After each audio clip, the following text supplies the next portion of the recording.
My name is Marcus Chen, and I'm 28 years old. 5 years ago, I discovered that my college fund containing $47,000 had vanished completely. The person who took it wasn't a stranger or some financial scammer operating from overseas. It was my own aunt, the woman who had helped raise me after my parents died, the same person who promised she would protect that money until I was ready for university. I'd love to know which corner of the globe you're watching from. And if this story speaks to you, make sure to subscribe. Tomorrow's video is one you absolutely can't miss. Today, she called me asking for a job at the tech company I founded. The irony wasn't lost on me, but before I explain how I responded to her desperate plea, let me take you back to where this all began. Back to when I was 8 years old and everything I thought I knew about family loyalty got turned upside down. My parents, David and Rebecca Chen, died in a car accident on Interstate 95 during a winter storm. They were driving home from my cousin's birthday party when a truck driver fell asleep at the wheel and crossed into their lane. I was staying overnight at my best friend Tommy's house that weekend, completely unaware that my life was about to change forever. The phone call came at 2 in the morning, and Tommy's mother, Mrs. Rodriguez, had to sit me down at their kitchen table and explain that Mom and Dad weren't coming to pick me up the next morning like we had planned. The next few weeks passed in a blur of funeral arrangements, legal meetings, and relatives I barely knew discussing my future like I wasn't sitting right there in the room. My parents hadn't been wealthy, but they had been responsible. Dad worked as an electrical engineer for Boeing, and Mom taught 3rd grade at Riverside Elementary School. They lived modestly, saved carefully, and had taken out substantial life insurance policies specifically to ensure I would be taken care of if something happened to them. The insurance settlement, combined with their modest savings and the sale of our family home, created a trust fund of $112,000. $65,000 was designated for my general care and living expenses until I turned 18. The remaining $47,000 was earmarked specifically for my college education, placed in a separate account that was supposed to remain untouched until I graduated high school and was ready to enroll in university. My father's sister, Catherine Chen Morrison, stepped forward to become my guardian. Aunt Catherine was 34 at the time, married to Uncle Paul Morrison, an insurance salesman who specialized in commercial properties. They lived in a beautiful colonial house in Westchester County, about 40 minutes from where I had grown up in Mount Vernon. Catherine worked as a marketing coordinator for a mid-sized pharmaceutical company, and from the outside, they appeared to have their finances well in order. Catherine had always been my favorite aunt. She was only 12 years older than me, young enough to understand my interests but mature enough to provide guidance. During family gatherings, she was the one who would play video games with me while the other adults sat around talking about mortgages and politics. She knew all the Pokemon characters, could beat me at Mario Kart, and always brought me the latest comic books when she visited. When she offered to take me in, it felt like the only bright spot in an otherwise devastating situation. The transition to living with Catherine and Paul wasn't easy, but they made genuine efforts to help me adjust. They converted their guest room into a proper bedroom for me, complete with new furniture and a desk for homework. Catherine drove me to my old school every morning for the rest of that academic year so I could finish 3rd grade with my friends. She sat with me during the nights when I couldn't sleep, when the reality of never seeing my parents again would hit me like a physical weight on my chest. Paul, despite being quieter than Catherine, showed his care in practical ways. He taught me how to ride a bike properly, something my father had planned to do that summer. He helped me with math homework and never made me feel like a burden, even though I'm sure having an 8-year-old suddenly join their household required major adjustments to their lifestyle and budget. For the first 2 years, everything seemed stable. I attended Roosevelt Elementary School in their district, made new friends, and slowly began to feel like maybe this new life could work. Catherine was careful about the trust fund money, using it only for legitimate expenses related to my care. School supplies, clothes, medical appointments, summer camp fees, everything was documented and reasonable. She would show me the account statements every few months, explaining how the money was being used and assuring me that my college fund remained intact and growing with interest. During this period, Catherine and Paul seemed financially comfortable. They took annual vacations to places like Virginia Beach and the Pocono Mountains. Paul drove a relatively new Ford Explorer, and Catherine had a Honda Accord that was only 3 years old. They owned their home outright, having inherited it from Paul's grandmother, which meant their monthly expenses were manageable on their combined income. I settled into a routine of school, homework, and weekend activities. Catherine signed me up for Little League Baseball, which I loved, and Paul coached my team for 2 seasons. On Sundays, we would visit my parents' graves together, bringing fresh flowers and sitting quietly while I told them about my week. These moments were difficult but important, and I appreciated that Catherine understood I needed to maintain that connection. The first signs of trouble appeared when I was 10 years old, though I didn't recognize them as warning signs at the time. Paul started working longer hours, often leaving early in the morning and not returning until after dinner. When I asked Catherine about it, she explained that he was trying to build his client base and that the extra effort would pay off eventually. This seemed reasonable, and I didn't think much about it. Around the same time, Catherine began working overtime at her pharmaceutical company, taking on additional projects and staying late at the office several nights each week. She explained that she was being considered for a promotion to senior marketing coordinator, which would come with a significant salary increase. Again, this seemed like positive news, and I was proud that both of my guardians were working hard to improve our family situation. However, small changes began appearing in our household that, looking back, were clear indicators of financial stress. Our grocery shopping trips became more focused on sales and generic brands. Catherine started clipping coupons religiously, something she had never done before. The annual vacation that summer was cancelled, with Catherine explaining that they wanted to save money for house improvements instead. Paul's car developed a persistent engine problem that he kept postponing getting fixed, instead adding oil every few days and hoping it would last until he could afford proper repairs. Catherine's work clothes began showing signs of wear, and she stopped getting her hair done at the salon, switching to home coloring kits that never quite matched her natural shade. Despite these changes, I never worried about the security of my trust fund. Catherine continued showing me the statements, and the college account balance remained steady at $47,000 plus accumulated interest. The general care account was being used more frequently, but Catherine always had explanations for the expenses, and they seemed legitimate for supporting a growing child. What I didn't know was that Paul's insurance business was struggling significantly. The commercial property market had become increasingly competitive, and several of his major clients had switched to larger agencies that could offer better rates. His income had dropped by more than half over the course of 18 months, but he had been too proud to admit the extent of the problem to Catherine or anyone else. Catherine's situation at work was also more precarious than she had let on. The pharmaceutical company was undergoing restructuring, and rather than being promoted, she was actually at risk of being laid off. The overtime hours she was working weren't voluntary opportunities for advancement, they were desperate attempts to prove her value to supervisors who were looking for reasons to reduce staff. The combination of Paul's declining income and Catherine's job insecurity created a financial crisis that they kept hidden from me and from their extended family. They had burned through their savings trying to maintain their lifestyle and meet their obligations, including the costs associated with raising me. The house that had seemed like such an asset because it was paid off became a liability when they couldn't afford the rising property taxes and maintenance costs. By the time I turned 11, the situation had become desperate, though I remained completely unaware of the mounting pressure my guardians were facing. They had borrowed against Paul's life insurance policy, maxed out their credit cards, and taken a second mortgage on the house. Despite all of these measures, they were still falling behind on bills and facing the possibility of bankruptcy. It was during this period of maximum financial stress that Catherine made the decision that would forever change our relationship and my future. She convinced herself that borrowing from my college fund would be a temporary solution, a way to get through the immediate crisis until their income situation improved. She told herself she would pay it back before I was ready for college, that I would never need to know the money had been touched. The first withdrawal was small, just $3,000 to cover urgent property taxes that were threatening foreclosure. Catherine justified this by reasoning that if they lost the house, I would suffer along with them.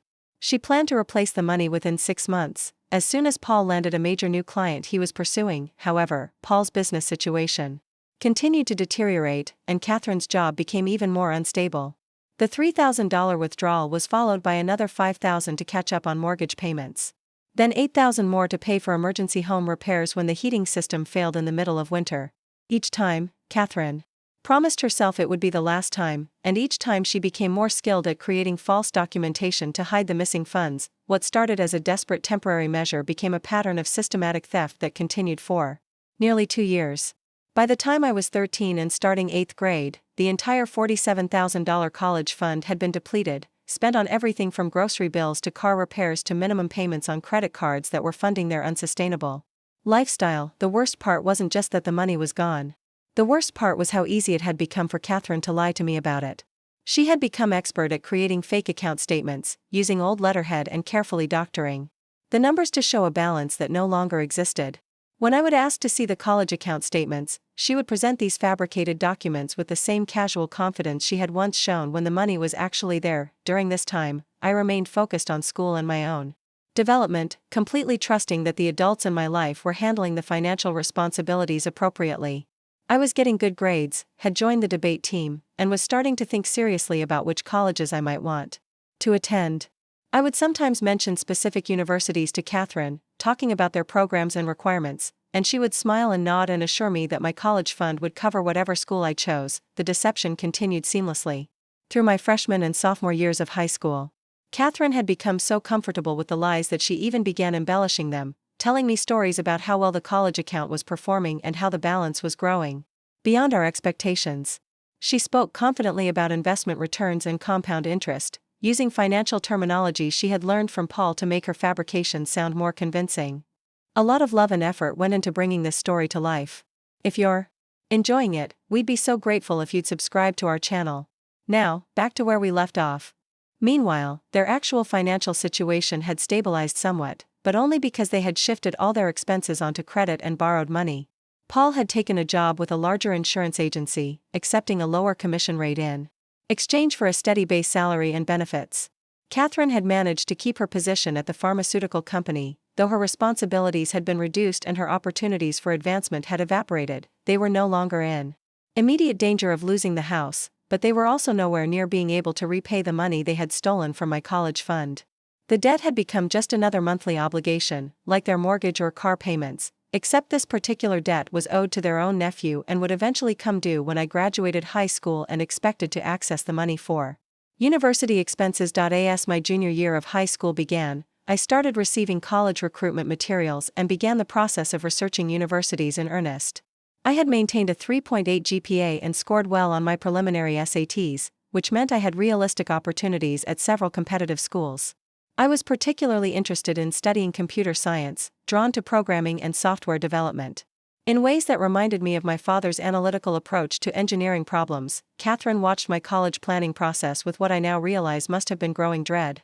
Every conversation about application deadlines, campus visits, and scholarship opportunities must have reminded her of the massive deception she was maintaining and the inevitable moment when the truth would have to come out, but she continued the charade, even going so far as to help me create spreadsheets comparing different universities and their costs, calculating how my college fund would be allocated across tuition, room and board, and other expenses. We spent hours at the kitchen table, mapping out 4-year budget plans that were based entirely on money that no longer existed. The cognitive dissonance required to maintain this level of deception while genuinely caring about my future must have been extraordinary. Catherine wasn't a sociopath or someone who lacked empathy.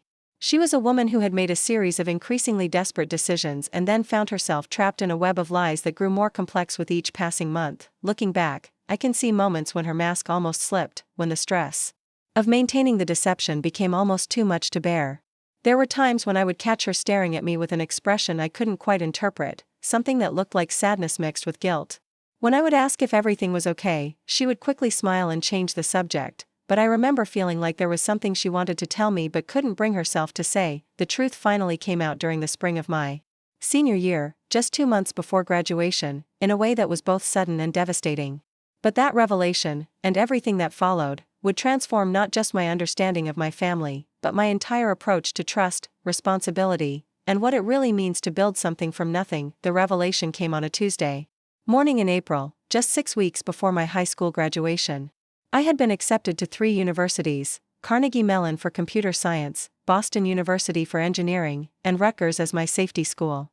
Catherine and I had planned to make the final decision that week, and I needed to access my college fund to pay the enrollment deposit for whichever school I chose. I had turned 18 3 months earlier, which meant I now had legal access to both portions of my trust fund. The paperwork for accessing the college account required signatures from both myself and Catherine, since she had been designated as the trustee. We made an appointment at First National Bank for that Tuesday morning, and I remember feeling excited about this official step toward my future. Catherine seemed unusually quiet during the drive to the bank. She kept adjusting the radio, changing stations every few minutes, and I noticed her hands trembling slightly on the steering wheel. When I asked if she was nervous about something, she laughed it off, saying she was just thinking about how grown up I had become and how proud my parents would be of my achievements. At the bank, we were directed to Mr. Henderson's office. William Henderson had been the trust administrator since my parents' death, a methodical man in his 50s who treated every financial matter with absolute precision. He greeted us warmly, congratulating me on my upcoming graduation and asking about my college plans. I told him about my acceptance letters and explained that I was ready to access the college fund to secure my enrollment. Mr. Henderson's expression shifted slightly as he pulled up my account information on his computer screen. He stared at the monitor for what felt like several minutes, scrolling through entries and cross-referencing documents. Finally, he looked up at Catherine with confusion evident on his face. "Mrs. Morrison," he said carefully, "I'm showing some discrepancies in the college fund account. The balance appears to be significantly lower than what our last statement indicated." Catherine's face went completely pale. She opened her mouth as if to speak, then closed it again, looking like someone who had just been caught in a lie but couldn't figure out how to explain herself. The silence in that small office became suffocating. "What kind of discrepancies?" I asked, not understanding why everyone suddenly looked so uncomfortable. Mr. Henderson turned his monitor toward us, and I saw numbers that made no sense. The account that was supposed to contain $47,000 plus interest showed a balance of $83.14. "There must be some mistake," I said immediately. "This has to be the wrong account." Mr. Henderson's fingers moved across his keyboard, pulling up transaction histories and account details. "No, this is definitely the correct account. But I'm seeing a series of withdrawals over the past 3 years that..." He trailed off, looking again at Catherine, who had begun crying silently. The truth came out in pieces over the next hour. Each withdrawal was documented with Catherine's authorization, each one justified with explanations about emergency expenses or temporary loans that would be repaid quickly. Medical bills for a surgery that never happened. Home repairs that were actually credit card payments. Educational expenses that were actually grocery money. $47,000, gone. Not stolen by strangers or lost to bad investments, but systematically taken by the woman who had promised to protect it. The woman who had raised me, helped me with homework, celebrated my birthdays, and assured me countless times that my future was secure. Mr. Henderson explained the legal implications with the detached professionalism of someone who had probably seen this scenario before. Since Catherine had been the designated trustee, she had legal authority to access the funds for my benefit. However, using the money for her own expenses rather than my education constituted a breach of fiduciary duty and potential criminal fraud. "We can pursue legal action," he explained, "but recovery of the funds would depend on Mrs. Morrison's ability to repay, which..." He looked at the documentation of her financial situation and didn't need to finish the sentence. Catherine finally spoke, her voice barely above a whisper. "Marcus, I'm so sorry. I never meant for this to happen. It was supposed to be temporary. Just to get through a rough patch. I was going to pay it all back before you needed it." The betrayal hit me in waves. First, the immediate shock of learning that my college fund was gone. Then, the realization that Catherine had been lying to me for years, showing me fake statements and making promises she knew she couldn't keep. Finally, the understanding that this wasn't a recent mistake or a moment of weakness, but a sustained deception that had been going on since I was 13 years old. "How long?" I asked, my voice sounding strange even to myself. "How long what? How long have you been taking my money?" Catherine couldn't meet my eyes. "About 3 years. Maybe a little longer." 3 years. 3 years of fake statements and false reassurances. 3 years of discussing college plans while knowing she had already spent my future. 3 years of watching me work hard in school, knowing that my achievements might be meaningless because I wouldn't be able to afford the education I was working toward. The drive home was silent except for Catherine's occasional attempts to apologize or explain. Each time she started to speak, I found myself getting angrier, not just at what she had done but at the fact that she seemed to think words could somehow fix the situation. When we arrived home, Paul was waiting in the kitchen, clearly aware that something had gone wrong. Catherine immediately began telling him what had happened at the bank, and I realized that he had known about the missing money all along. He had been part of the deception, helping to maintain the lie even as he watched me make plans that were built on false foundations. "We can figure this out," Paul said, trying to sound optimistic. "There are student loans, scholarships, work-study programs. Lots of kids pay for college without family money." The casual way he dismissed my parents' sacrifice and planning made something snap inside me. "Lots of kids don't have their college funds stolen by their guardians," I said, my voice rising. "Lots of kids don't spend years being lied to by the people who are supposed to protect them." Catherine reached toward me, and I stepped back instinctively. "Marcus, please. You're our family. We love you. We'll find a way to make this right." "Family doesn't steal from each other," I said.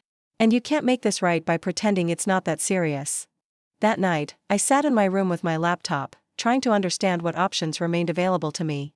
Carnegie Mellon, my first choice, had a total cost of attendance of nearly $60,000 per year. Even with the partial academic scholarship they had offered, I would need to borrow over $40,000 annually to cover the remaining expenses. Boston University was slightly less expensive but still required significant borrowing.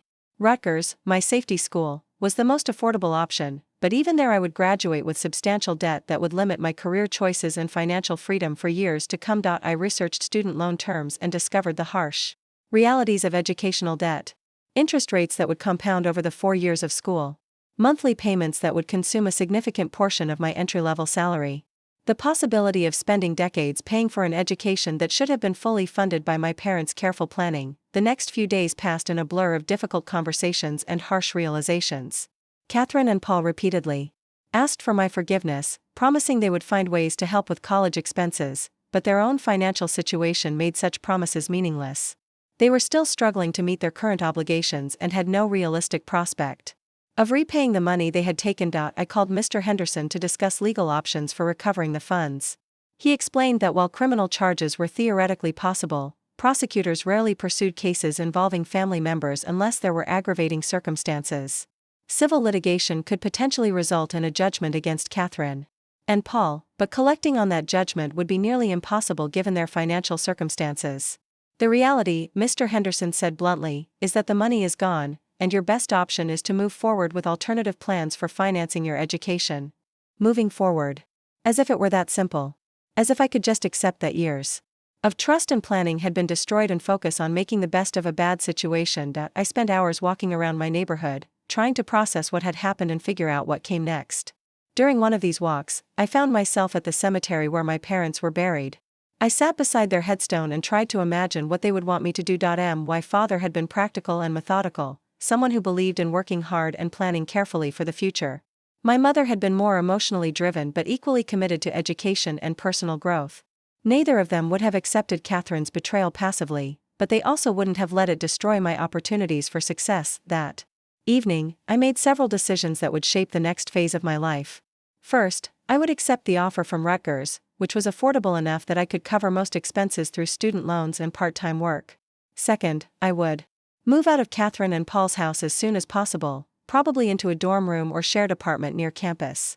Third, I would minimize contact with them while I figured out how to rebuild trust that had been so fundamentally damaged. The conversation with Catherine and Paul about my decision to leave was painful but necessary. Catherine cried and pleaded with me to reconsider, insisting that we could work through this as a family. Paul was more resigned, perhaps understanding that their actions had consequences that couldn't be easily reversed. Where will you go? Catherine asked. How will you support yourself? I'll figure it out, I said. The same way I'll figure out how to pay for college without the money my parents left for that purpose. The accusation in my voice was intentional and sharp. I wanted her to understand that this wasn't just about money, but about broken promises and violated trust. I wanted her to recognize that her actions had forced me to become independent in ways that an 18-year-old shouldn't have to handle alone. During my final weeks of high school, I worked frantically to arrange everything for my transition to independence. I applied for additional financial aid, researched work-study opportunities, and found a summer job at a local electronics store that would allow me to save money for college expenses. I also spent time reconnecting with friends and teachers who could provide emotional support during this difficult period. My high school guidance counselor, Mrs. Patterson, was particularly helpful, connecting me with resources for students in challenging financial situations and offering to serve as a reference for scholarship applications. The graduation ceremony itself was bittersweet. Catherine and Paul attended, sitting in the audience while I walked across the stage to receive my diploma.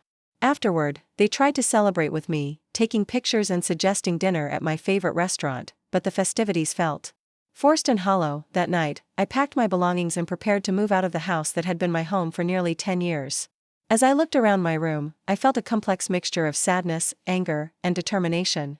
Sadness for the loss of trust and family stability. Anger at the betrayal that had forced this premature independence.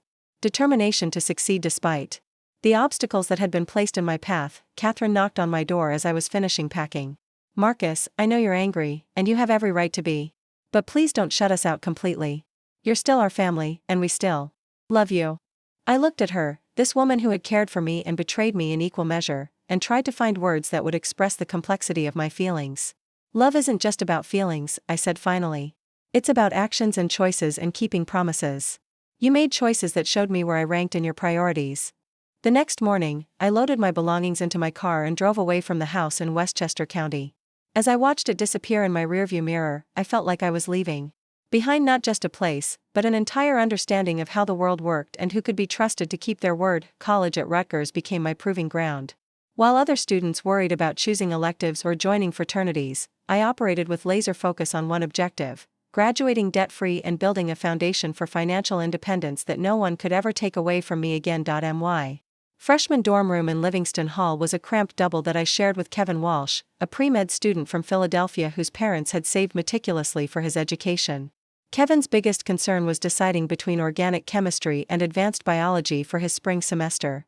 Mine was calculating whether I could afford textbooks after paying for meal plans and lab fees. The summer job at TechWorld Electronics had taught me valuable skills beyond just customer service. I learned how different computer components worked together, troubleshot hardware problems, and discovered I had an intuitive understanding of software installation and network configuration.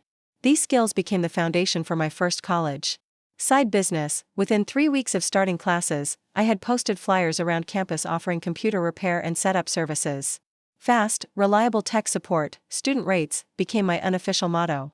Word spread quickly through the dormitories as students discovered they could get their laptops fixed for half the price of the campus computer center, usually within 24 hours. My first major client was Professor Margaret Steinberg from the economics department.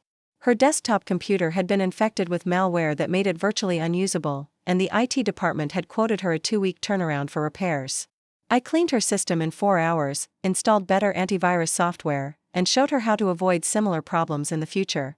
She paid me $80 and recommended my services to 3 other faculty members. By October of freshman year, I was earning enough from computer repairs to cover my meal plan and textbooks. By December, I had saved enough to purchase better diagnostic tools and upgrade my own laptop. More importantly, I was building a reputation for reliability and technical competence that would serve me well beyond college. The academic workload at Rutgers was demanding but manageable. I had chosen computer science as my major with a minor in business administration, understanding that technical skills alone wouldn't be sufficient for the entrepreneurial path I was beginning to envision. My programming courses in Java and C++ came naturally, but the business classes required more effort to master concepts like market analysis and financial modeling. Professor Daniel Kim taught my Introduction to Entrepreneurship course second semester freshman year. He was a former Silicon Valley executive who had returned to academia after selling his startup to Google for $12 million. During our first class, he made a statement that would influence my entire approach to business development. The best entrepreneurs, he said, aren't the ones with the most resources or the best connections. They're the ones who can create value from nothing, who can see opportunities that others miss because they're not constrained by conventional thinking. His words resonated deeply with my situation. I had no family money, no business connections, and no safety net if my plans failed. But I also had no preconceived notions about how business should work or what was impossible to achieve. My constraints had become advantages. For Professor Kim's final project, students were required to develop a comprehensive business plan for a startup company. Most of my classmates proposed apps or services that would require significant initial investment. I designed something different, a technology consultation firm that would help small businesses optimize their computer systems and digital processes. The beauty of my concept was its scalability and low startup costs. I would begin by offering services I already knew how to perform: computer repair, network setup, software installation. As I gained experience and clients, I could expand into more sophisticated areas like database management, website development, and digital marketing strategy. Professor Kim was impressed with both the practicality and growth potential of my business plan. Most students think big and plan small, he told me during our final conference. You've thought strategically and planned practically. That's a rare combination. His encouragement motivated me to begin implementing my business plan immediately rather than waiting until after graduation. During the summer between freshman and sophomore year, I formalized my computer repair service as Chin Technical Solutions, obtaining a business license and setting up proper accounting systems. I also expanded my target market beyond the university community. Local small businesses needed technical support but couldn't afford the rates charged by established IT companies. I positioned myself as the affordable alternative, offering the same quality service at prices that made sense for family-owned restaurants, retail shops, and professional offices. My first major commercial client was Rosario's Italian restaurant. a family-owned establishment that had been struggling with an outdated point-of-sale system. The existing setup was slow, unreliable, and incompatible with modern payment processing methods. I proposed upgrading their entire system for less than half what larger companies had quoted, and completing the installation over a single weekend to minimize disruption to their business. The project was more complex than anything I had attempted previously, requiring coordination with payment processors, staff training, and integration with their existing inventory management. But it was also exactly the type of challenge that taught me skills no classroom could provide.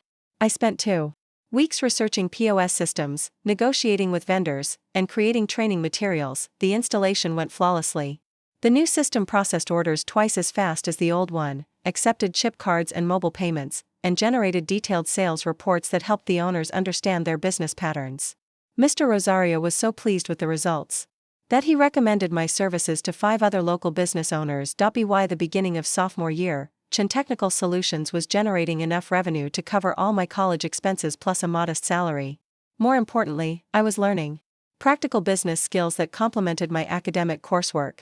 Negotiating contracts, managing client relationships, and solving real-world technical problems provided education that no textbook could duplicate. My relationship with Catherine and Paul during this period was minimal but not entirely severed. They would occasionally send birthday cards or holiday messages, always including apologies and expressions of pride in my achievements. I acknowledged these communications politely but kept my responses brief and factual. Part of me wanted to share my business success with them, to show that their betrayal hadn't destroyed my prospects for success.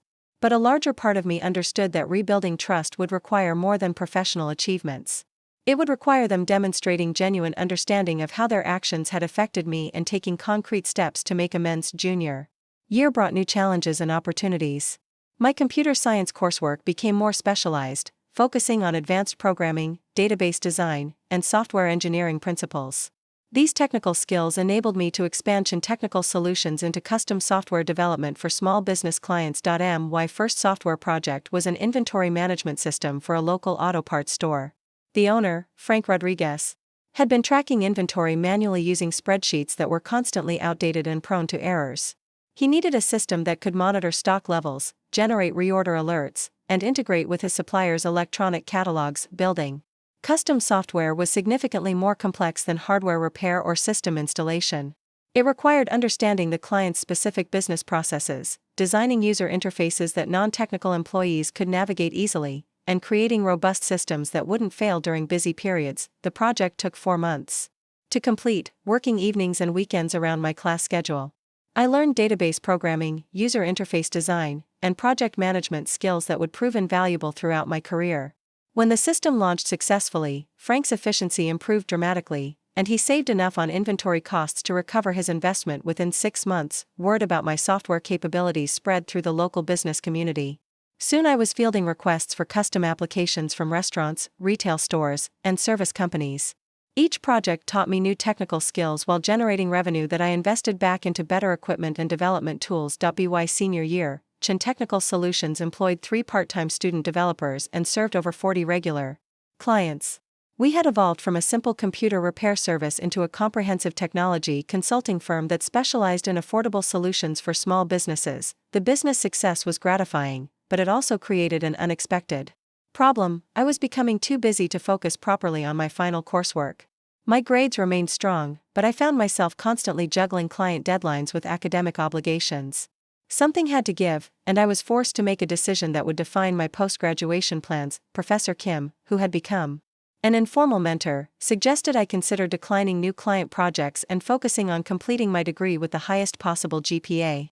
Graduate school opportunities would be enhanced by strong academic performance, and the business could always be rebuilt after earning my degree. His advice was practical and well-intentioned, but it missed the larger point of what I was trying to achieve. Technical Solutions wasn't just a way to pay for college, it was proof that I could create value and build wealth through my own efforts. It represented independence from the traditional paths that required family money or institutional support. I decided to maintain the business while completing my degree, even if it meant sacrificing some academic opportunities. The real-world experience I was gaining seemed more valuable than perfect grades or graduate school possibilities that might not lead to the financial independence I prioritized above all other considerations. My senior capstone project became a natural extension of my business experience. Working with Professor Kim as my advisor, I developed a comprehensive case study analyzing how small businesses could leverage affordable technology solutions to compete more effectively with larger competitors. The research involved surveying my existing clients about the impact of technology improvements on their operations. The results were striking. Businesses that had implemented comprehensive technology upgrades reported average revenue increases of 18% within 12 months, primarily due to improved efficiency and enhanced customer service capabilities. These findings validated my business model while providing data that helped me refine my service offerings. I began focusing more on solutions that generated measurable returns on investment rather than simply solving immediate technical problems. Graduation day arrived in May with a significance that went far beyond earning a diploma. I had completed my degree without accumulating any educational debt, built a profitable business from nothing, and proven to myself that financial independence was achievable through determination and strategic thinking. Catherine and Paul attended the ceremony, sitting several rows behind the families of my classmates. Seeing them there brought a mixture of emotions I hadn't fully anticipated. Part of me was glad they had come, recognizing that despite everything that had happened, they had been part of my life during formative years. Another part of me felt the old anger resurface as I remembered how different this day might have been if they had honored their responsibilities as trustees of my college fund. After the ceremony, they approached tentatively, offering congratulations and expressing pride in my achievements. The conversation was polite but awkward, filled with unspoken acknowledgments of how our relationship had changed since the discovery of their betrayal. "We heard you started a business," Catherine said carefully. "That's wonderful, Marcus. Your parents would be so proud." "Yes," I replied neutrally. "It's been a good learning experience." Paul cleared his throat.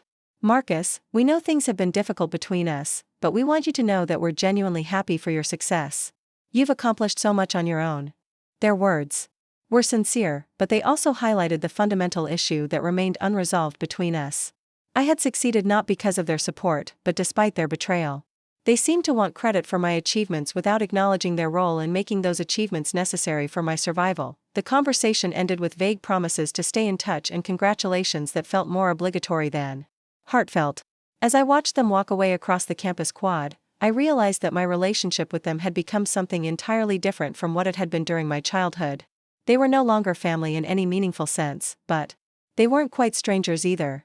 They occupied an uncomfortable middle ground that I wasn't sure how to navigate. That evening, I celebrated with Kevin and several other friends at a restaurant near campus. The mood was jubilant as we toasted our graduation and shared plans for the future. Most of my classmates were preparing to start entry-level jobs at corporations or continue their education in graduate programs. I was planning to expand Chin Technical Solutions into a full-time enterprise that could support the lifestyle and independence I had worked so hard to achieve. The contrast between my path and theirs highlighted how much my circumstances had shaped my priorities. While they focused on career advancement and professional development, I was driven primarily by the need for financial security that no one could threaten or take away. The betrayal by Catherine and Paul had taught me that depending on others, even family members, was a risk I was no longer willing to accept. 5 years post-graduation, Chin Technical Solutions had evolved into something I never imagined possible. During those early days of repairing laptops in my dorm room, the company now employed 23 full-time staff members, operated from a modern office complex in Edison, New Jersey, and served over 300 small to medium businesses. Across the tri-state area, our specialization had shifted from basic computer repair to comprehensive digital transformation consulting. We help traditional businesses modernize their operations through cloud-based systems, e-commerce platforms, and automated workflow solutions. The recurring revenue from managed IT services provided stability, while custom software development projects generated the higher margins that funded our continued growth. The financial success was beyond anything I had dared to hope for during my college years. Chin Technical Solutions generated annual revenue approaching $2 million, and my personal income allowed me to purchase a contemporary townhouse in Princeton, drive a BMW sedan, and maintain an investment portfolio that provided additional security against future uncertainties. More importantly, I had achieved the independence that had motivated every decision since discovering Catherine's betrayal. No one could take away what I had built because it existed entirely through my own efforts and abilities. The business belonged to me completely, the employees respected my leadership, and the clients valued our services enough to pay premium rates for quality work. My personal life had also stabilized in ways that complemented my professional success. I had been dating Amanda Torres for 2 years, a marketing executive at a pharmaceutical company who understood the demands of building a career while maintaining work-life balance. Amanda knew the basic facts about my family situation but didn't dwell on past grievances or try to convince me to reconcile with Catherine and Paul before I was ready. We spent weekends exploring restaurants in Manhattan, attending concerts at the PNC Bank Arts Center, and planning extended vacations to destinations I could now afford without financial stress. Amanda appreciated that I valued experiences over material possessions, and she supported my philosophy of maintaining emergency funds and avoiding debt whenever possible. During this period of stability and growth, my contact with Catherine and Paul remained minimal but not completely absent. We exchanged Christmas cards annually, and Catherine would occasionally send brief emails updating me on major events in their lives. These communications were polite but distant, maintaining a connection that neither party seemed willing to completely sever despite the unresolved issues between us. From Catherine's updates, I gathered that their financial situation had continued to deteriorate gradually over the years since my graduation. Paul's insurance career had plateaued at the regional level, and Catherine's pharmaceutical company had undergone several rounds of restructuring that reduced her responsibilities and advancement opportunities. They had managed to avoid bankruptcy or foreclosure, but their lifestyle had contracted significantly from the comfortable middle-class existence they had maintained during my childhood. Catherine mentioned selling Paul's Ford Explorer and replacing it with a used Honda Civic, refinancing their mortgage to lower monthly payments, and canceling subscriptions to services they could no longer justify. These details were shared casually, within broader updates about their health, neighborhood changes, and holiday plans, but I could read between the lines to understand that their financial stress remained constant. Part of me felt sympathy for their struggles, while another part viewed their difficulties as natural consequences of the choices they had made during my teenage years. The turning point came on a Thursday morning in late September. I was reviewing quarterly financial reports in my office when my assistant, Jennifer Kim, knocked on the door with an expression that suggested something unusual had occurred. "Marcus, there's a woman named Catherine Morrison online too. She says she's your aunt and needs to speak with you about an urgent matter." The name hit me like an unexpected physical blow.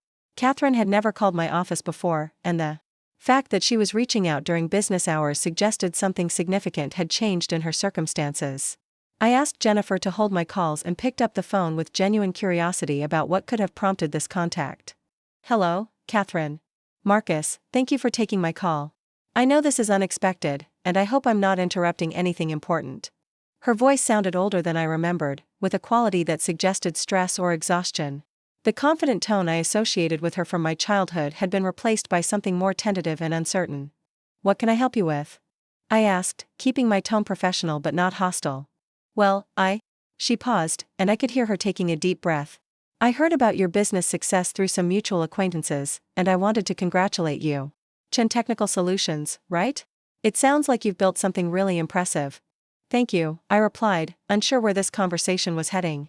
"Is there something specific you needed to discuss?" Another pause, longer this time. "Actually, yes. I'm calling because I'm in a difficult situation, and I was hoping you might be able to offer some advice or possibly even some assistance." The word assistance immediately triggered my skepticism. Catherine had stolen $47,000 from me and was now asking for help with her own problems. The irony was almost overwhelming, but I forced myself to listen before making any judgments. "What kind of assistance?" "Well, you might have heard that the pharmaceutical industry has been going through a lot of changes. My company has been downsizing, and my position was eliminated last month. Paul's insurance business has been struggling too, and we're finding ourselves in a really challenging financial situation." She was unemployed. After years of gradual decline, their economic circumstances had reached a crisis point that required them to seek help from outside sources. The symmetry with my own situation 10 years earlier was striking, except that their problems were largely self-inflicted rather than the result of external tragedy. "I'm sorry to hear about your job loss," I said, maintaining diplomatic neutrality. "Have you been able to find new employment opportunities?" "That's actually where I was hoping you might be able to help. I've been applying for marketing positions. But the competition is intense, and companies seem to prefer younger candidates or people with more recent experience in digital marketing." Digital marketing. The phrase caught my attention because it represented exactly the type of expertise that Chen Technical Solutions had developed as we helped clients modernize their business operations. Catherine was essentially admitting that her skills had become outdated in ways that my company specialized in addressing. I know this is awkward given our history, she continued, but I was wondering if you might have any openings at your company, or if you could recommend me to any of your business contacts who might need someone with my background. There it was. Catherine was asking me for a job. The woman who had stolen my college fund, forcing me to build my entire career from nothing, was now seeking employment from the business I had created through my own determination and abilities. The request was so audacious that I initially assumed I had misunderstood her meaning. But as she continued talking, explaining her qualifications and expressing willingness to start at entry-level positions, it became clear that she was indeed asking me to hire her or help her find work elsewhere. Catherine, I interrupted gently. I want to make sure I understand what you're asking. You're requesting that I consider you for employment at my company? Yes, or if you don't have appropriate openings, maybe you could put in a good word for me with some of your clients. I know you must have connections throughout the business community, and a recommendation from someone like you would carry a lot of weight. Someone like me. The phrase was rich with unintended meaning. Someone like me who had succeeded despite being betrayed by family members. Someone like me who had built wealth and professional relationships through honest work rather than taking shortcuts at others' expense. Someone like me who had learned not to depend on others for financial security. Catherine, I need to think about this request. It raises some complicated issues given our personal history. I understand completely, she said quickly. And I want you to know that I'm not asking because we're family. I'm asking because you've built a successful business, and I have skills that might be valuable to you or your clients. This would be purely professional. Purely professional. As if our relationship could be compartmentalized that easily, as if the trust she had violated could be set aside for the sake of business convenience. The suggestion that she could separate her request for employment from her past actions demonstrated a fundamental misunderstanding of how trust and responsibility functioned in professional relationships. Let me ask you something, I said. In your marketing background, have you ever worked with clients who had trust issues with vendors or service providers? Of course. Trust is fundamental to any business relationship. And how would you advise a client who was considering hiring someone who had previously violated their fiduciary responsibilities?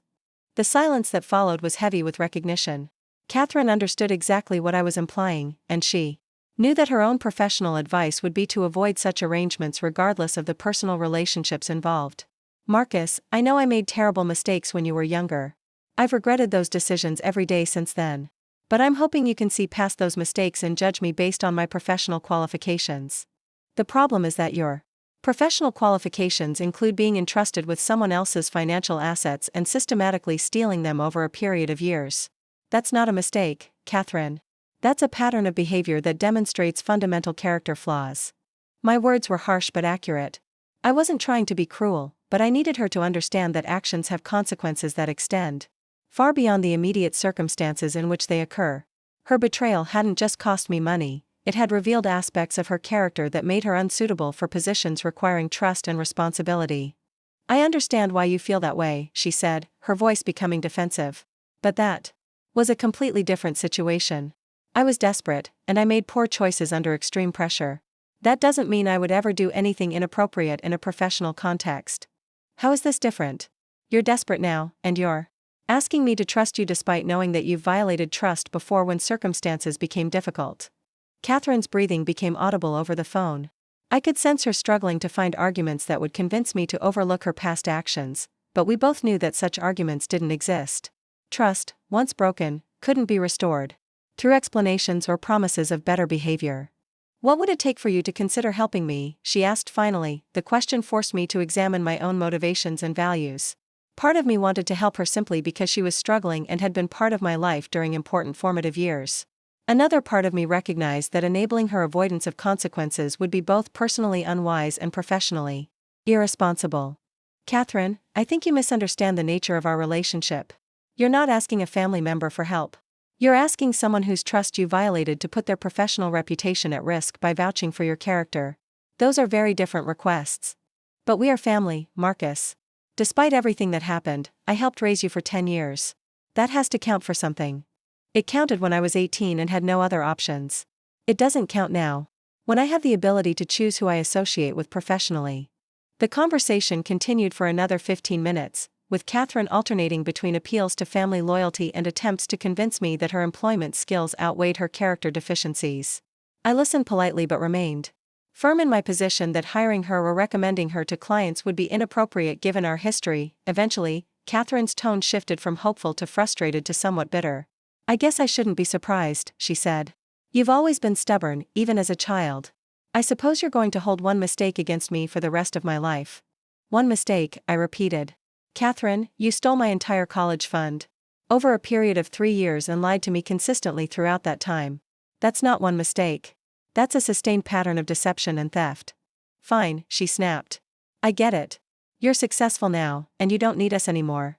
But remember, Marcus, family is all you really have in the end. Business associates come and go, but family is forever." The attempt at emotional manipulation was so transparent that it actually made me angry rather than guilty. Catherine was essentially arguing that I should overlook her betrayal because we shared DNA, while simultaneously asking me to risk my professional relationships to solve her personal problems. "Catherine, family doesn't steal from each other. And family doesn't ask for favors from people they've wronged without first making amends for their past actions." What kind of amends could I possibly make at this point? The money is gone, Marcus. I can't change what happened 10 years ago. You could start by acknowledging that what you did was theft, not a mistake. You could recognize that your actions had lasting consequences for my life and future. You could understand that rebuilding trust requires demonstrating changed behavior over time, not just asking for new opportunities to violate that trust again. The conversation ended shortly after that exchange, with Catherine hanging up without saying goodbye. I sat in my office for several minutes afterward, processing the mixture of emotions her call had triggered. Anger at her audacity in asking for help without acknowledging her past actions. Sadness at the continued deterioration of what had once been an important relationship. And a certain grim satisfaction at having the power to refuse her request.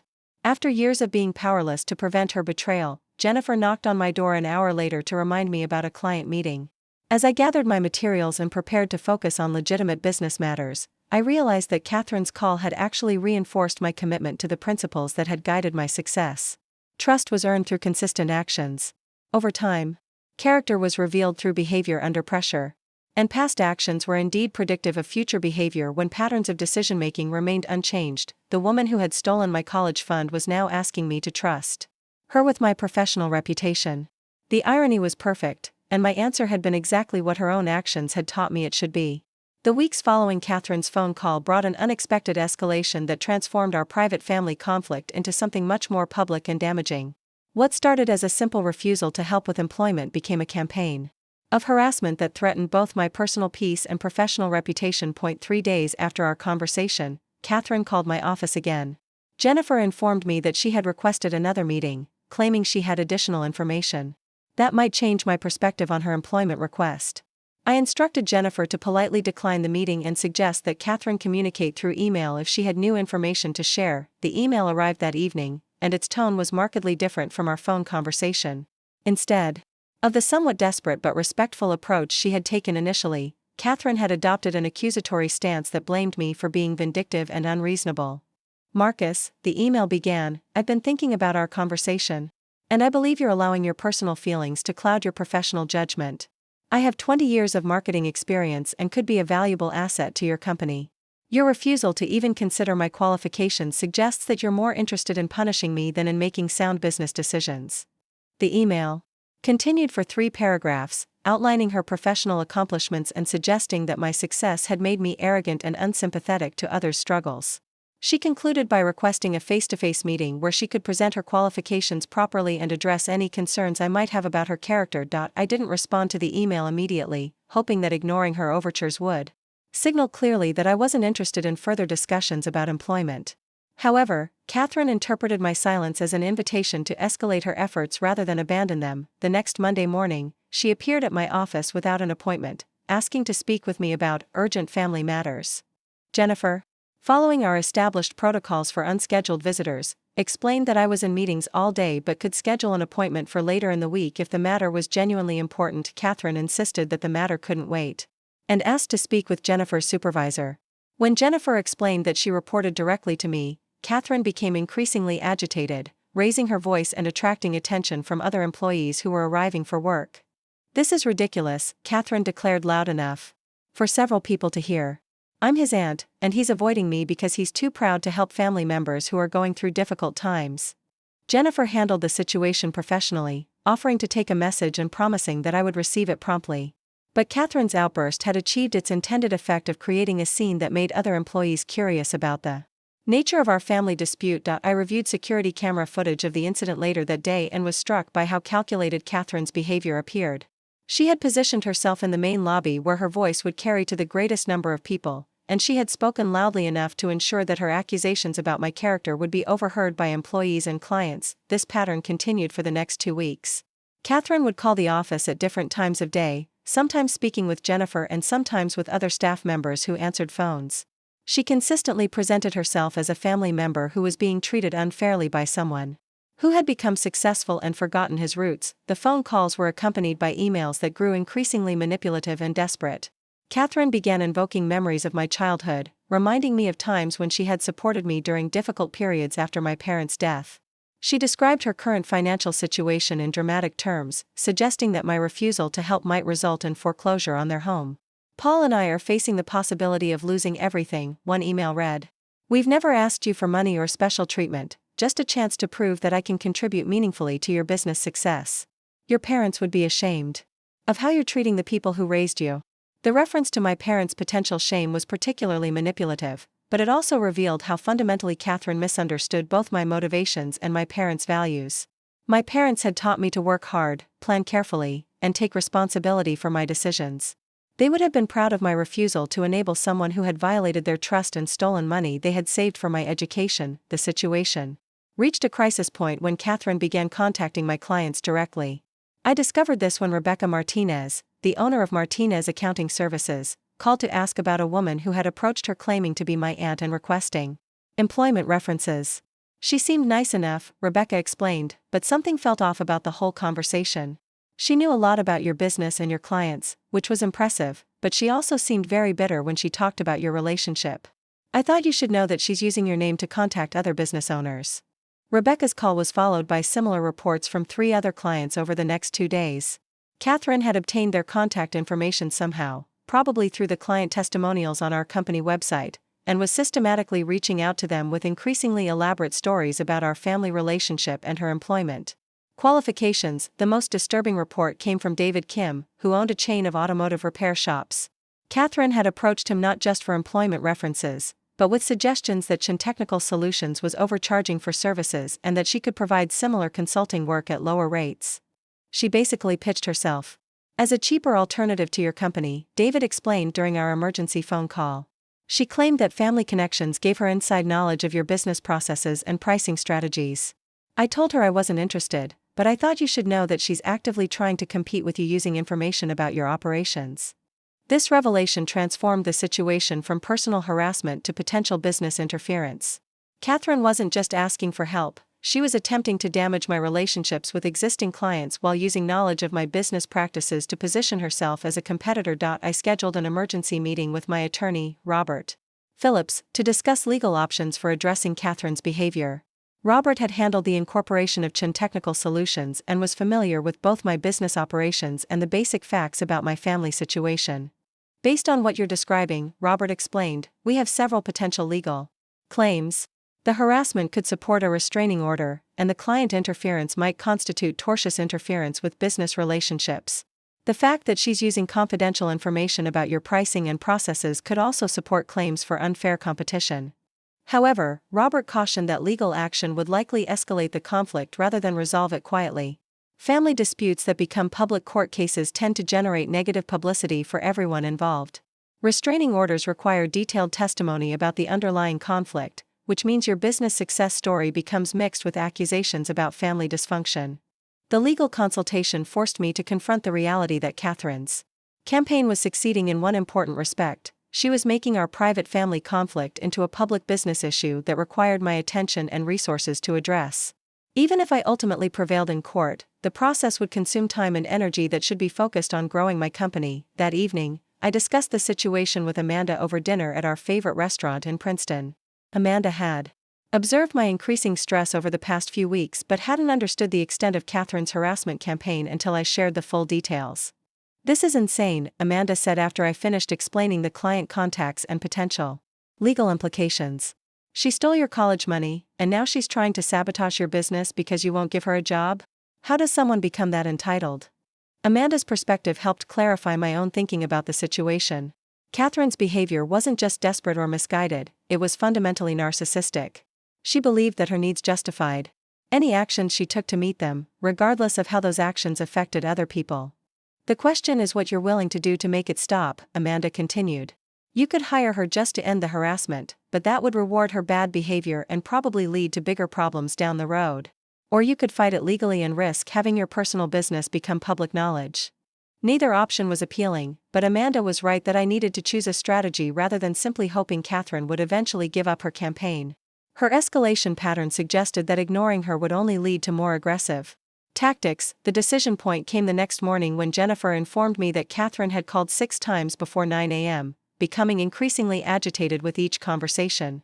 During the final call, she had demanded to speak with me immediately and threatened to tell everyone the truth about how Marcus Chin treats his family if I continued avoiding her. The threat was vague but clearly implied that Catherine was prepared to escalate her public campaign in ways that could damage my reputation within the business community. Given her willingness to contact clients directly, I had to assume she was capable of spreading false or misleading information that could harm Chin Technical Solutions. I called Robert Phillips and instructed him to prepare restraining order paperwork immediately. I want this filed today, I told him. Include documentation of all the phone calls, office visits, and client contacts. Make it clear that this isn't just personal harassment, but interference with business operations. Robert cautioned that Catherine would likely contest the restraining order, which would require a hearing where both sides could present evidence and testimony. Are you prepared to testify publicly about the college fund theft and the circumstances of your relationship? He asked. The question forced me to consider whether I was ready to have my personal history examined in a courtroom setting. The theft of my college fund would become public record, along with details about how I had built my business in response to that betrayal.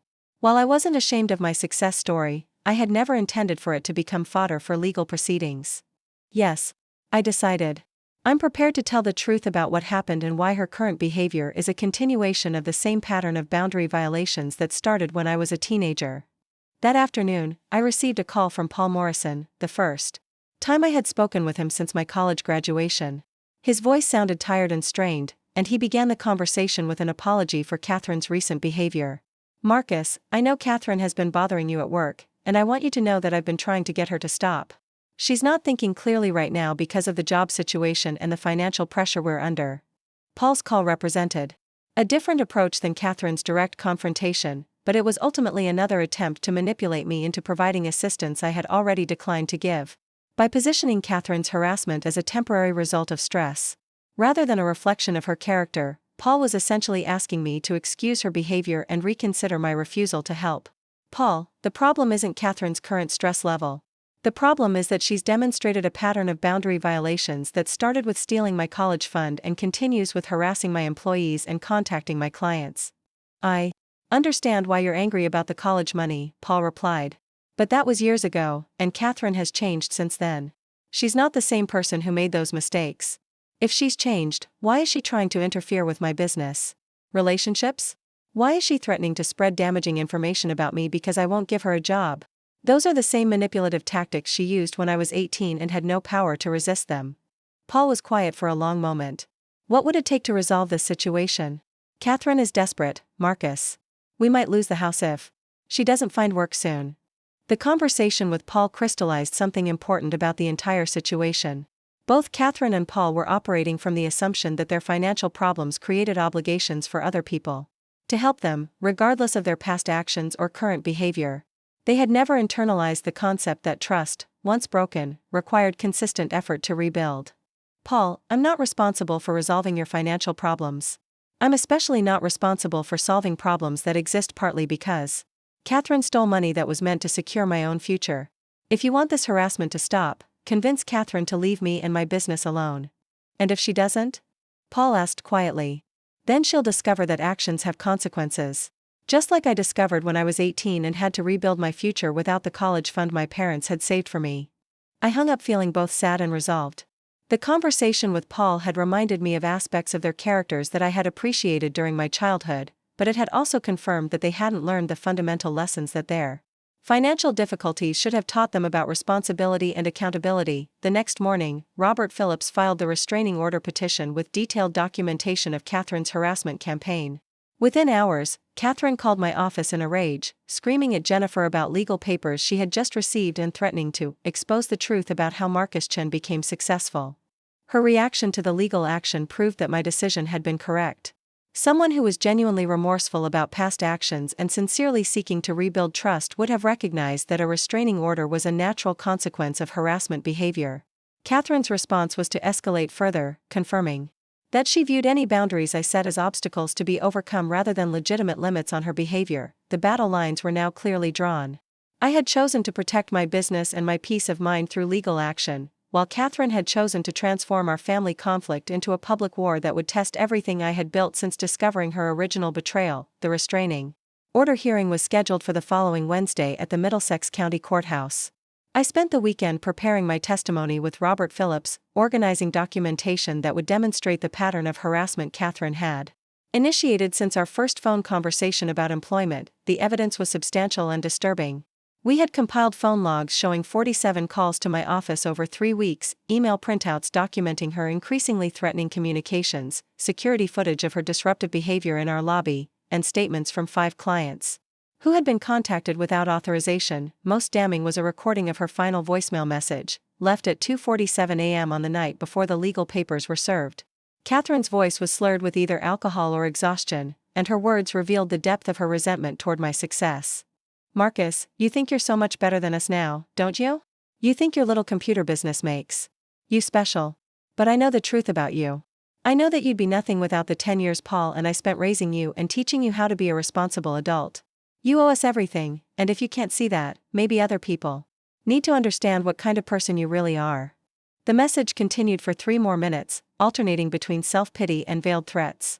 Catherine described their impending foreclosure in graphic detail, blamed me for their financial problems, and promised that my refusal to help would have consequences that extended beyond our family relationship. Robert had advised that restraining order cases were typically straightforward when harassment was well documented, but family disputes added complexity because judges often encouraged mediation rather than legal separation.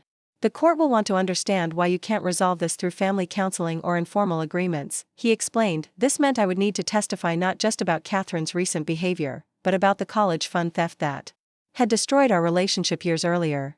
The story I had shared with very few people would become part of public court records, exposing details about my family dysfunction that I had worked hard to keep private. The night before the hearing, Amanda and I discussed the potential consequences of making our conflict public through legal proceedings. "Are you sure this is worth it?" she asked gently. "Even if you win the restraining order, people will know about the theft and the family problems. That could affect how clients perceive your business." Her concern was valid. Chen Technical Solutions had built its reputation on professionalism and reliability, qualities that might seem inconsistent with family drama that required court intervention. However, allowing Catherine's harassment to continue would be even more damaging to my professional relationships. I'd rather have people know the truth about what happened than let Catherine control the narrative, I decided. If clients lose confidence in me because my aunt stole my college fund and I refused to hire her, then they weren't the right clients anyway. The courthouse on Wednesday morning was bustling with the typical mix of civil and criminal cases that filled the docket each week. Catherine arrived with Paul and a court-appointed attorney, since they couldn't afford private legal representation. She wore a conservative business suit that made her appear professional and sympathetic, a calculated choice for someone asking the court to dismiss harassment allegations. When our case was called, Judge Maria Santos reviewed the petition and supporting documentation before asking both parties to present their positions. Robert began with a chronological overview of Catherine's escalating campaign, emphasizing the business interference and client contacts that demonstrated her intent to damage my professional relationships. "Your Honor, this case involves sustained harassment that has moved beyond personal family disputes into interference with Mr. Chen's legitimate business operations. The respondent has contacted his clients without permission, attempted to compete using confidential business information, and threatened to spread damaging information if her demands for employment are not met." Catherine's attorney, Linda Walsh, presented a different narrative that portrayed Catherine as a desperate family member whose requests for help had been unreasonably rejected by someone who had forgotten his obligations to people who had sacrificed for his upbringing. "Your Honor, Mrs. Morrison is not a stranger demanding unreasonable favors. She helped raise Mr. Chen for 10 years after his parents died, providing the stable home environment that enabled his current success. Her recent contact attempts, while perhaps overly persistent, reflect genuine family concern rather than malicious harassment. The competing narratives forced Judge Santos to delve into the underlying family history that had created this conflict. She asked me to explain why I considered Catherine's employment requests inappropriate, which required describing the college fund theft and its impact on my educational and career planning. Testifying about the betrayal in open court was more difficult than I had anticipated. Describing how I had discovered the missing money, Catherine's years of deception, and my forced independence brought back emotions I thought I had processed completely. The courtroom was quiet as I explained how the theft had shaped my approach to trust and financial security. Mr. Chen, Judge Santos asked, do you believe Mrs. Morrison's current employment difficulties are related to her past financial misconduct? I believe her current situation reflects the same pattern of decision-making that led to the theft of my college fund. When faced with financial pressure, she chose to violate trust rather than address her problems through legitimate means. Her current harassment campaign demonstrates that this pattern hasn't changed. Catherine's attorney attempted to minimize the college fund incident by arguing that it had occurred during a period of extreme financial stress and didn't reflect her normal character. She emphasized Catherine's professional qualifications and suggested that my refusal to consider her employment was vindictive rather than reasonable. When Catherine testified on her own behalf, she alternated between tearful apologies for her past mistakes and angry accusations about my current selfishness and arrogance. She insisted that her contact with my clients had been innocent networking rather than business interference, and she characterized her threatening messages as emotional expressions of frustration rather than genuine threats. I never intended to harm Marcus's business, she claimed. I was just trying to find work during the worst financial crisis of my life. If I made mistakes in how I approached the situation, it was because I was desperate, not because I wanted to hurt anyone. Judge Santos asked Catherine directly about the college fund theft, requiring her to acknowledge the details while explaining her current request for employment assistance. The cognitive dissonance was apparent as Catherine struggled to justify asking for trust from someone whose trust she had previously violated. Mrs. Morrison, you're asking the court to dismiss harassment allegations filed by someone whose college fund you admittedly used for your own expenses. Can you explain why Mr. Chen should be required to maintain a relationship with you given that history? Catherine's response revealed the fundamental misunderstanding that had driven her entire campaign. Your Honor, family relationships are different from business relationships. Marcus is successful partly because of the support Paul and I provided during his childhood. We made mistakes, but family members are supposed to forgive each other and help during difficult times. Judge Santos asked for a brief recess to review the evidence and consider both parties' testimony. During the break, Robert expressed confidence that the documented harassment would result in a restraining order, but he cautioned that the family relationship might lead to a limited order rather than complete no-contact provisions. Family cases are unpredictable, he explained. Judges often try to balance protection with maintaining family connections, even when those connections are problematic. When court resumed, Judge Santos delivered a ruling that was more comprehensive than I had expected. She granted a full restraining order that prohibited Catherine from contacting me personally, approaching my business premises, or communicating with my employees or clients without explicit permission. Mr. Chen has demonstrated that Mrs. Morrison's recent behavior constitutes harassment that has interfered with his business operations, Judge Santos explained. While family relationships deserve special consideration, they do not excuse behavior that violates reasonable boundaries or threatens someone's livelihood. The judge also addressed Catherine's employment requests directly, noting that forcing someone to provide professional opportunities to a family member who had violated their trust would be inappropriate regardless of current financial circumstances. Mrs. Morrison, your current difficulties do not create obligations for Mr. Chen to employ you or recommend you to others. Trust in professional relationships must be earned, and your past actions have given Mr. Chen legitimate reasons to question your reliability in positions requiring fiduciary responsibility. Catherine's reaction to the ruling was immediate and intense. She stood up from her seat and began shouting about the unfairness of the decision, insisting that I was destroying family and abandoning people who sacrificed everything for my success. Her outburst continued until the bailiff threatened to hold her in contempt of court. Paul appeared embarrassed by Catherine's behavior and attempted to guide her out of the courtroom, but she resisted his efforts while continuing to direct accusations toward me. This isn't over, Marcus, she called as the bailiff finally escorted her from the courtroom. People will know the truth about what kind of person you really are. Her threats during the court proceeding became part of the official record. strengthening the case for the restraining order while demonstrating that her harassment was likely to continue without legal intervention. The aftermath of the hearing brought unexpected relief but also new challenges. Media coverage of the case was minimal, limited to a brief court report in the local newspaper that mentioned the restraining order without providing details about the underlying family conflict. However, word spread through the business community as clients and associates learned about the legal proceedings. Most responses were supportive once people understood the full context of Catherine's harassment campaign. Several clients called to express concern about her unauthorized contact and to assure me that her attempts to interfere with our business relationships had been unsuccessful. Rebecca Martinez was particularly supportive. Anyone who builds a business from nothing and maintains the integrity you've shown deserves protection from family members who try to exploit that success, she told me during a follow-up conversation. What your aunt did was inexcusable, both when you were younger and now. However, the court case also generated gossip and speculation that I found uncomfortable. Some people seemed more interested in the family drama than in the legitimate business issues Catherine's harassment had created.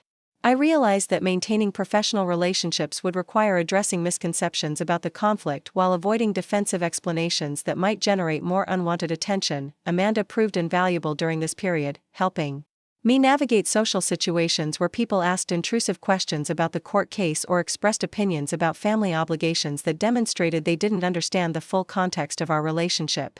You don't owe anyone explanations beyond what's necessary for your business relationships, she reminded me. The people who matter will understand that protecting yourself from harassment was the right choice, regardless of family connections. 3 weeks after the hearing, I received a call from Mr. Henderson at First National Bank, the trust administrator who had been present when I first discovered the missing college fund. He had heard about the restraining order through professional contacts and wanted to offer his support. Marcus, I want you to know that your decision to pursue legal protection was completely appropriate. Mrs. Morrison's behavior demonstrates the same disregard for boundaries that led to the original trust violations. You have every right to protect the business you've built. Mr. Henderson's call reminded me that my response to Catherine's harassment had been consistent with the values and principles that had guided my recovery from her original betrayal. I had worked for years to build financial independence and professional relationships based on trust and mutual respect. Allowing Catherine to threaten those achievements would have undermined everything I had accomplished since discovering her theft. The restraining order marked a definitive end to Catherine's campaign, but it also represented a new beginning in terms of how I understood family relationships and personal boundaries. I had learned that blood relationships didn't create unlimited obligations to tolerate harmful behavior, and that protecting my own interests wasn't selfish when those interests had been legitimately earned through honest effort. The experience also strengthened my relationship with Amanda, who had supported my decision to pursue legal action despite the potential social complications. I'm proud of how you handled this, she told me after the dust had settled. You stood up for yourself without becoming vindictive or cruel. That takes real character.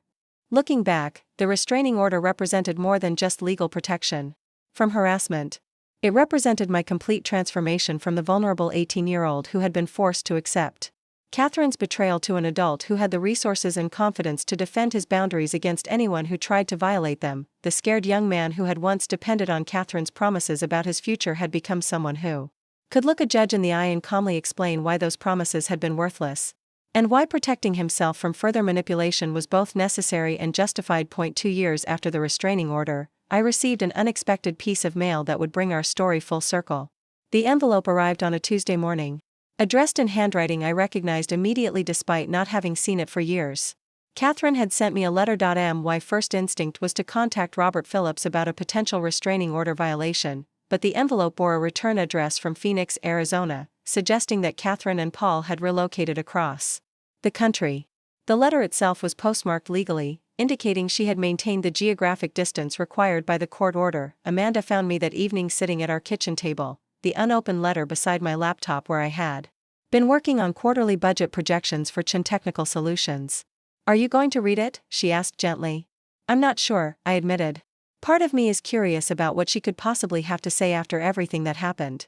Another part of me thinks opening it just invites her back into my life, in ways I've worked hard to avoid. Amanda sat beside me, studying the envelope without touching it. What if she's writing to apologize? Or to tell you she's finally taking responsibility for what she did? What if she's writing to blame me for more problems, or to ask for something else? I've built a good life without her drama, and I'm not sure I want to risk disrupting that. Peace. We talked for another hour about the potential consequences of reading versus ignoring the letter. Finally, Amanda made a practical suggestion that helped me reach a decision. "Read it with me here," she said. "If it's manipulative or upsetting, you don't have to respond. If it's genuinely apologetic, you can decide whether that changes anything for you. But at least you'll know what she actually wrote instead of always wondering." I opened the envelope carefully, as if its contents might somehow contaminate our peaceful home. The letter was 3 pages long, written in Catherine's careful script on personal stationery that suggested she had taken time to compose her thoughts. "Seriously. Dear Marcus," it began, "I know you have every right to throw this letter away without reading it, and I wouldn't blame you if you did. But I'm hoping you'll give me a few minutes to say things I should have said years ago, when I first realized how badly I had betrayed your trust." The letter continued with what appeared to be a genuine acknowledgement of her mistakes, starting with the original theft of my college fund. Catherine described the financial desperation that had led to her first withdrawal, but she didn't use that desperation as an excuse for the systematic deception that had followed.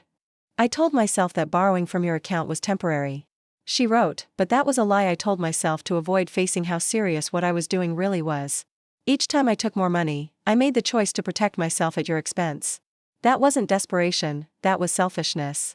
She acknowledged that her recent harassment campaign had been motivated by the same selfish thinking that had justified the original theft. "When you succeeded despite what I had done to you, I should have been proud and grateful that you had overcome the obstacles I created. Instead, I felt entitled to benefit from your success, as if your achievements somehow belonged to me because I had been part of your childhood." The most surprising section of the letter dealt with the consequences her behavior had created for her own life. The restraining order was a wake-up call that forced me to examine patterns I had been ignoring. For years, Paul and I started marriage counseling, and I began individual therapy to understand why I felt justified in violating other people's boundaries when my own life became difficult. Catherine explained that their move to Arizona had been motivated partly by their desire to start fresh in a place where their financial problems and family conflicts weren't public knowledge. Paul had found work with an insurance company there, and Catherine had enrolled in courses to update her marketing skills for the digital economy. "I'm not writing to ask for forgiveness," the letter continued, "because I understand that trust, once broken, can't be rebuilt through words alone. I'm writing to take full responsibility for the choices I made and the pain they caused you. You deserved better from the adults who were supposed to protect and support you." The letter concluded with information I found both surprising and relieving. Catherine had established a savings account in my name, depositing money each month toward eventually repaying the college fund she had stolen. She didn't expect me to acknowledge these payments or to consider them sufficient atonement for her actions, but she wanted me to know that she was working to address the financial harm she had caused. "You'll never receive formal notification of these deposits," she wrote, "because I don't want you to feel obligated to respond or to thank me. This is something I need to do for my own sense of integrity, regardless of whether it changes anything between us." She ended the letter by expressing genuine pride in my business success and personal growth. "The man you've become, independent, principled, successful, is exactly who your parents hoped you would be. I'm sorry my actions made your path harder than it needed to be, but I'm grateful that you found the strength to build the life you deserved." Reading the letter brought complex emotions I hadn't anticipated. Relief that Catherine had finally acknowledged the full scope of her betrayal without making excuses. Surprise that she seemed to understand why her harassment campaign had been inappropriate. And cautious optimism that she might have genuinely learned from the consequences of her actions. Amanda read the letter after I finished, and we spent the evening discussing whether Catherine's words reflected genuine change or sophisticated manipulation designed to restore our relationship on her terms. "It feels different from her previous communications," Amanda observed. "She's not asking for anything, not blaming you for her problems, and not trying to minimize what she did. If she's manipulating you, it's much more subtle than anything she tried before." I decided not to respond to the letter immediately, instead choosing to observe whether Catherine's actions would remain consistent with her written promises over time. True change would be demonstrated through sustained behavior rather than eloquent apologies. 6 months later, I received a statement from First National Bank showing deposits totaling $1,800 in an account I hadn't known existed. Catherine had indeed been making monthly payments toward repaying the college fund, exactly as she had promised in her letter. The payments weren't large, approximately $300 per month, but they were consistent and accompanied by no requests for acknowledgement or reconciliation. Catherine was apparently treating the repayment as a personal obligation rather than a gesture designed to restore our relationship. Over the following year, I occasionally received updates about Catherine and Paul through mutual acquaintances, who maintained contact with them in Arizona. The reports suggested they had indeed stabilized their finances and were living more modestly but without the constant crisis that had characterized their situation in New Jersey. Catherine had found part-time work doing social media marketing for local businesses, using skills she had learned through online courses. Paul's insurance career was progressing steadily, and they had purchased a small house in a Phoenix suburb. Most importantly, there were no reports of financial problems or boundary violations with their new community. These indirect updates, combined with Catherine's consistent loan repayments, began to shift my perspective on the possibility of limited reconciliation. I wasn't ready to trust Catherine with significant aspects of my life, but I was beginning to believe that she had genuinely learned from the consequences of her previous actions. The turning point came 2 years after receiving Catherine's letter, when I learned that Paul had suffered a heart attack and was recovering from emergency surgery. The news reached me through Catherine's sister, who called to inform family members about Paul's condition. For the first time since the restraining order, I felt compelled to reach out to Catherine directly. I sent a brief email expressing my concern for Paul's health and my hope for his complete recovery. I kept the message strictly focused on Paul's medical situation, avoiding any reference to our personal conflict or potential reconciliation. Catherine's response was equally measured. She thanked me for my concern, provided factual updates about Paul's condition and recovery timeline, and expressed no expectations for further communication. Her tone was warm but respectful of the boundaries that remained between us. That exchange opened a door to limited, cautious communication that has continued for the past 3 years. We exchange brief emails on holidays and birthdays, share updates about major life events, and maintain the kind of distant but cordial relationship that acknowledges our shared history without ignoring the trust that was broken. Catherine has never asked for employment assistance again, never requested personal favors, and never suggested that our limited reconciliation should extend beyond occasional friendly contact. She appears to understand that rebuilding trust requires years of consistent behavior rather than dramatic gestures or emotional appeals. Most importantly, I've learned that forgiveness doesn't require forgetting, and limited reconciliation doesn't mean returning to previous relationship dynamics. I can appreciate Catherine's apparent growth while maintaining appropriate boundaries that protect the life and business I've built. Today, Chen Technical Solutions employs 47 people and serves over 800 clients across the Northeast. My relationship with Amanda has deepened into a partnership built on mutual respect and shared values about integrity and personal responsibility. We're planning marriage next year, creating a family foundation based on trust rather than obligation. The college fund Catherine stole has been fully repaid, with interest, though I've donated most of those payments to scholarship funds for students whose educational opportunities have been threatened by family financial crises. Her monthly payments continue, and I've stopped expecting them to end. Looking back, Catherine's betrayal taught me lessons about independence, self-reliance, and the difference between family relationships based on love versus those based on obligation.